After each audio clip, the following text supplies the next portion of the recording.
They called it the Whispering Coast, a stretch of rocky shoreline where the sea sang its eerie songs.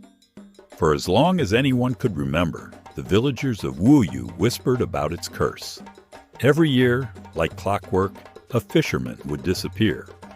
Some blamed the violent tides, others the spirits of the deep. But no one dared venture too close, except those desperate enough to try their luck against fate. Among those who braved the waters was Ni Okai, a skilled fisherman with a heart as vast as the ocean. To his daughter, Dede, he was a hero, someone who seemed to know the waves like an old friend. Dede could still remember the day Ni Okai gave her the necklace. It was a summer evening, the sun setting in molten gold over the horizon. She was sitting on the dock, her small feet dangling above the water, when he approached her with a grin that matched the sparkle in his eyes. "Close your eyes," he'd said. She felt his rough hand slip something cool around her neck. When she opened her eyes, there it was, a delicate seashell strung on a simple leather cord. "This shell," he said, crouching beside her, "comes from the heart of the Whispering Coast. It's a sailor's charm said to protect those who wear it." He looked at her with a seriousness she rarely saw. "If you ever feel scared, Dede, hold on to it. It'll remind you that no matter where I am, I'm always with you." She'd clutched the necklace that night as the sound of waves lulled her to sleep, feeling safer than she ever had. The next morning, Ni Okai left before dawn, as he always did. Dede had begged to go with him, but he laughed and tousled her hair. "Next time, little one," he promised. "Today's catch is for you." Hours passed, then the day faded into twilight. Dede waited at the dock, her eyes scanning the horizon for his familiar boat. The villagers began to gather, their faces tight with worry. Finally, as the last light of day vanished, his boat appeared, adrift, empty and silent. Dede's heart sank as she ran to meet it, her legs trembling. The nets were still full of fish, but there was no sign of her father, Ni Okai. His coat lay neatly folded on the seat as if he'd planned to step away for just a moment. "Another one?" a villager muttered as the curse has taken him, he'd shaken him. Dede refused to believe it. She clutched the necklace around her neck and screamed into the wind, demanding answers from the sea, but all it gave her was the mournful echo of her own voice. Days turned into weeks, but Dede couldn't let go. Every night, she pored over Ni Okai's maps and old journals, searching for clues. Among the pages, she found notes about the Whispering Coast, mentions of glowing waters, ancient carvings, and warnings scrawled in the margins. "Do not go alone." It wasn't enough to stop her. She tied the seashell necklace tightly around her neck and ventured into the night, the lantern in her hand flickering with each step toward the shoreline. The tide was low, revealing a hidden path of jagged rocks and shimmering pools.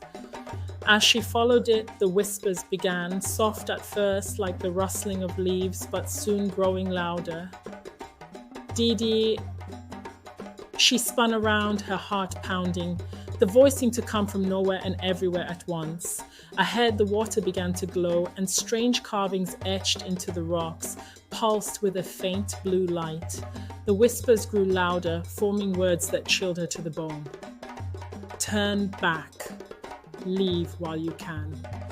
But Dede pressed on, her determination burning brighter than her fear. The cove opened into a cavern, its walls shimmering with otherworldly light. Dede gasped as the water surged, and from its depths emerged a massive sea spirit. The creature's form was both terrifying and beautiful, a swirling figure of water, with glowing eyes that seemed to pierce her very soul. "Why do you disturb my waters, child?" the spirit asked, its voice like the crashing of waves. I'm looking for my father, Dede said, her voice trembling. You took him. I want him back. The spirit's eyes narrowed. Your kind has taken from the sea for centuries. They do not listen to my warnings. Your father is the price. As the spirit swirled around her, Dede saw visions of the past. Fishermen dumping nets full of waste, oil slicks spreading across the waves, and fish dwindling to nothing. You are no different, the spirit said. Dede fell to her knees, clutching the necklace her father, Ni Okai, had given her. Please, she whispered, take me instead. Spare him. I'll do whatever it takes to protect your waters. I'll make them listen. The spirit paused, its glowing eyes softening. You would trade your life for his? Perhaps there is hope for your kind after all. The cavern began to quake, and Dede felt the water rising around her. Just as she thought she would be swallowed by the sea, the spirit spoke again.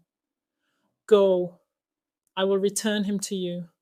But remember, child, the sea never forgets. Dede woke on the beach, gasping for air. Ni Okai lay beside her, alive but shaken. He opened his eyes, his voice barely a whisper. Dede, how did you... She helped him sit up, tears streaming down her face. You're safe now, Papa. That's all that matters. In the years that followed, the village of Woyu began to change. Dede shared the spirit's warnings, teaching the villagers to respect the ocean and give back what they took. They stopped overfishing, cleaned the shores, and honored the waters with offerings of flowers and prayers. Dede, now older, became the Whispering Coast's guardian, carrying on Ni Okai's legacy and her promise to the Mother of the Tides. And though the curse was lifted, she knew the sea's whispers would always linger, a reminder that the balance between humanity and nature must never be forgotten. And so the ocean and Woyu learned to live as one, through understanding, respect, and the courage of a young girl who refused to let her father's story end with silence.